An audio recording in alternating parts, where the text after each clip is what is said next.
Hello from Cambodia ថ្ងៃនេះខ្ញុំមកស្ងោរស៊ុបគោឲ្យកូនប្រុសរបស់ខ្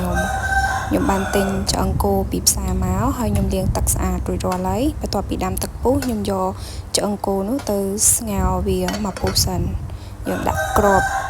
ស្ងោរវាចោលមកពុះបន្ទាប់មកយើងចាក់វាចេញហើយលាងទឹកឲ្យស្អាតយើងដាក់ដាំទឹកម្ដងទៀតហើយយើងដាក់ឆ្អឹងគោដែលយើងស្ងោររួចយកចូលទៅក្នុងឆ្នាំងចំណែកឯគ្រឿងផ្សំបន្ទាប់ផ្សំគឺមានដូចជាស្លឹកក្រូចគល់ស្លឹកគ្រៃនិងរំដេងបើសិនជាបងយកទៅអាំងវាកាន់តែឈ្ងុយប៉ុន្តែដោយសារខ្ញុំស្លតិចអញ្ចឹងខ្ញុំអត់បានដាក់អាំងទេខ្ញុំយកមកដាក់ដាំជាមួយនឹងទឹកស៊ុបយកមកហើយយើងដាក់គ្រាប់វាចោលទៅបន្ទាប់ពីស៊ុបរបស់យើងចាប់ផ្ដើមពុះម្ដងទៀតហើយខ្ញុំចាប់ផ្ដើមដាក់បន្លែចូលហើយបន្លែខ្ញុំអត់មានអីច្រើនទេខ្ញុំប្រើតែការ៉ុតជាមួយនឹងខ្ទឹមបារាំងជួយឲ្យទឹកស៊ុបយើងផ្អែមការ៉ុតក៏ជួយឲ្យទឹកស៊ុបយើងផ្អែមដែរហើយខ្ញុំអត់ប្រើល្ហុងទេដាក់បន្លែចូលហើយខ្ញុំបង់ទឹកត្រីចូលហើយទឹកត្រីតែខ្ញុំគឺខ្ញុំញ៉ាំទឹកត្រីនេះបន្ទាប់មកយើងដាក់ប៊ីចេងមកបើសិនជាបងញ៉ាំប៊ីចេងហើយស៊ុបគោគឺចោលអត់បានជាមួយនឹងស្ករត្នោតសម្រាប់ខ្ញុំ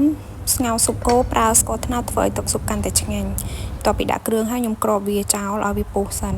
ខ្ញុំស្ងោរស៊ុបគោជាមួយនឹងឆ្នាំងដីនេះណាធ្វើឲ្យទឹកស៊ុបយើងវា